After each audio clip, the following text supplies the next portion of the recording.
और दूसरा मैं लिख सकता हूं GSB, ठीक है।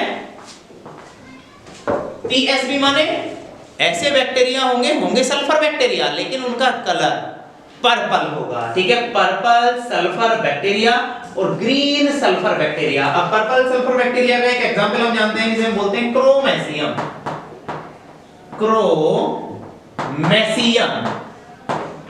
ठीक है। और ग्रीन सल्फर बैक्टीरिया को हम जानते हैं क्लोरोबियम, ठीक है, क्लोरोबियम, ये हम जानते हैं।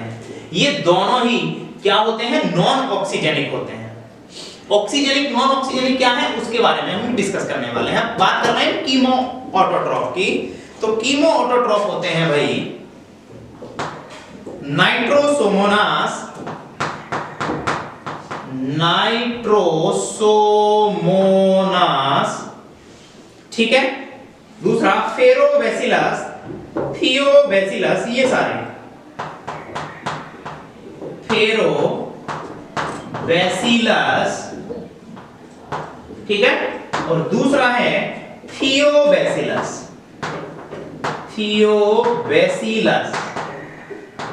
क्लियर है। यहां तक हम एक बात समझने की कोशिश कर रहे हैं। इस फ्लो चार्ट में जितने भी स्वयंपोषी जीव होंगे, या तो वो प्रकाश संश्लेषी होंगे या वो रसायन संश्लेषी होंगे। प्रकाश संश्लेषी अर्थात प्रकाश संश्लेषण करके अपना भोजन प्राप्त करेंगे। कीमो ऑटोट्रॉफ्स रसायन संश्लेषी, क्लियर है। अब ध्यान रखेंगे प्रकाश संश्लेषी भी इस प्रकार के होते हैं कि प्रकाश संश्लेषण की क्रिया तो करेंगे, भोजन बनाएंगे, लेकिन प्रकाश संश्लेषण की क्रिया के लास्ट में अगर ऑक्सीजन निकलती है तो वो ऑक्सीजनिक, और ऑक्सीजन नहीं निकलती है तो नॉन ऑक्सीजनिक। ये बात समझ में आई है। जैसे देखो मैं यहां दो रिएक्शन लिखता हूं, ऐसे ही तुम्हें समझाने के लिए मैंने लिखा CO2 plus H2O is equal to वो सनलाइट क्लोरोफिल ये सारा है ही, C6H12O6 है प्लस O2 है, O2 एटमॉस्फेयर में लिबरेट हो रही है। फिर मैंने यहाँ CO2 लिखा, H2S लिखा, फिर सनलाइट क्लोरोफिल ये सारी चीजें हैं ही, C6H12O6 बनाया और यहाँ इसने बनाया H2। ये ध्यान रखेंगे हम, ठीक है। ये तो हम समझे हैं, तो यहां पर क्या चीज निकल रही है, ऑक्सीजन, और यहां पर क्या निकल रही है, सल्फर, अर्थात ऑक्सीजन के अलावा कोई चीज निकल रही है।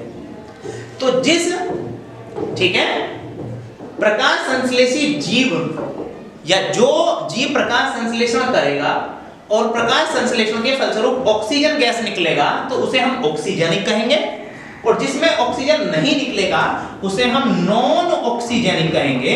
इसके लिए मैंने ये केमिकल रिएक्शन दिखा दी है दोनों। सबको समझ में आ रही है इतनी बात। अब तुमसे क्वेश्चन ये भी पूछा जा सकता है कि सर ऑक्सीजनिक अर्थात ऐसे स्वयंपोषी कौन कौन से हैं, ऐसे ऑटोट्रॉफ्स कौन कौन से हैं, ऐसे फोटोऑटोट्रॉफ्स कौन कौन से हैं जिनमें ऑक्सीजन निकलती है। तो मैंने वहां पर लिखवा रखा है सारे के सारे हाइयर प्लांट, उच्च वर्गीय पौधे, शैवाल, साइनोबैक्टीरिया, ये सारे के सारे ऑक्सीजनिक होते हैं। अब नॉन ऑक्सीजनिक कौन कौन से होते हैं, तो क्रोमेसियम है, क्लोरोबियम है, ये इस प्रकार के PSB, GSB। अब कीमो ऑटोट्रॉफ्स कौन कौन से होते हैं, तो नाइट्रोसोमोनास है, क्या है, फेरोबैसिलस है, थियोबैसिलस है, ये सारे के सारे, ठीक है। वो गंधक बैक्टीरिया, ये, ठीक है, आयरन बैक्टीरिया, ये सारे, ठीक है। हम इतना इस चार्ट को समझ पा रहे हैं, क्लियर है यहां तक। चल अब इस चार्ट के बाद हमें एक चीज समझनी है कि भाई जो प्रकाश संश्लेषण होगा वो पौधे के अंदर, ठीक है, किस भाग में होता है या किस सेल के किस पार्ट में होता है, ठीक है। तो अगर हम किसी सेल के पार्ट की बात करेंगे तो उस सेल के पार्ट का नाम है क्लोरोप्लास्ट, ठीक है। तो हम एक स्ट्रक्चर क्लोरोप्लास्ट की देखने की कोशिश करेंगे। ध्यान दें, मैंने यहां बनाया है ये इस प्रकार से एक, ठीक है, क्लोरोप्लास्ट। हम एक बात ये भी जानते हैं कि क्लोरोप्लास्ट जो होता है वो डबल मेम्ब्रेन वाला एक कोशिका अंग होता है। तो मैंने ये 2 मेम्ब्रेन बना दी है, सबको दिख रहा है, ठीक है। इस बाहर वाली मेम्ब्रेन को हम आउटर मेम्ब्रेन कहते हैं, आउटर मेम्ब्रेन। अंदर वाली को हम इनर मेम्ब्रेन कहते हैं। ये तो हमें सबको समझ में आ रही है, बाह्य झिल्ली और आंतरिक झिल्ली। क्लियर है यहां तक?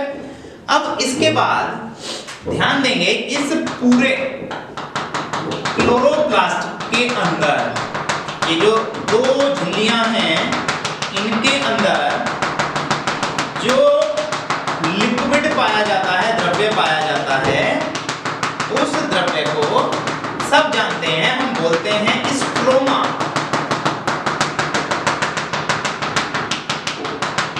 ठीक है भाई, इसे हमने कहा है स्ट्रोमा, स्ट्रोमा है। अब इस स्ट्रोमा के अंदर हमें कुछ कोइन लाइक स्ट्रक्चर दिखाई देंगी, सिक्के जैसी रचनाएं दिखाई देंगी। ये एक सिक्का, 2, 3, 4, 5, 6। इनके नंबर कोई क्लियर नहीं होंगे, 6 हो, कितने भी हो सकते हैं ये। केवल मैं तो डायग्राम के रूप में इसे दिखाने की कोशिश कर रहा हूं। इनकी गिनती या नंबर डेफिनेट नहीं है भाई कि इतने ही होंगे, ये कितने भी हो सकते हैं। बस हमें ध्यान रखना है सिक्कों के ये क्या हैं, ढेर हैं। इन सिक्कों के ढेरों को, एक सिक्का, 2, 3, 4, 5, 6, ये पूरा जो ढेर बना है, इस ढेर को हम ग्रैनम कहते हैं। क्या कहते हैं? ग्रैनम। ठीक है, ये पूरा ढेर कहलाएगा ग्रेनम। क्लियर है?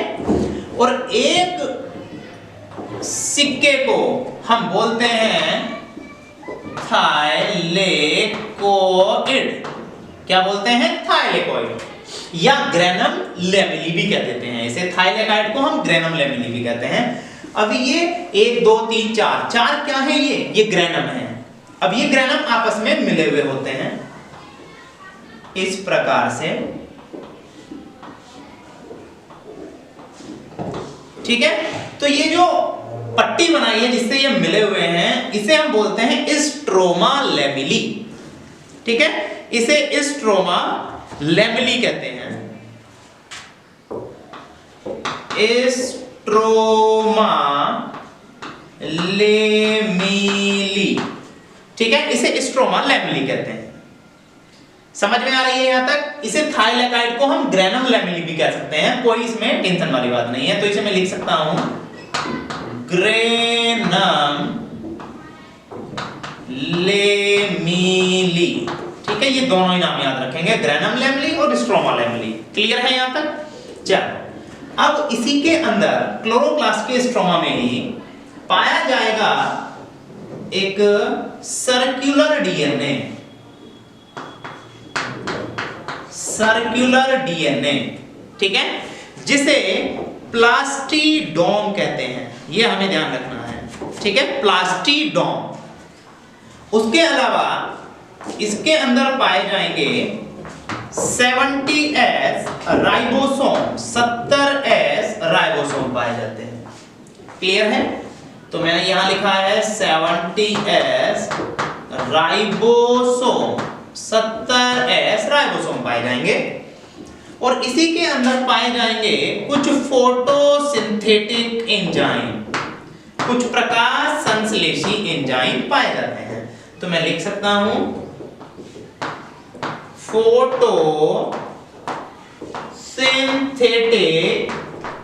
एंजाइम।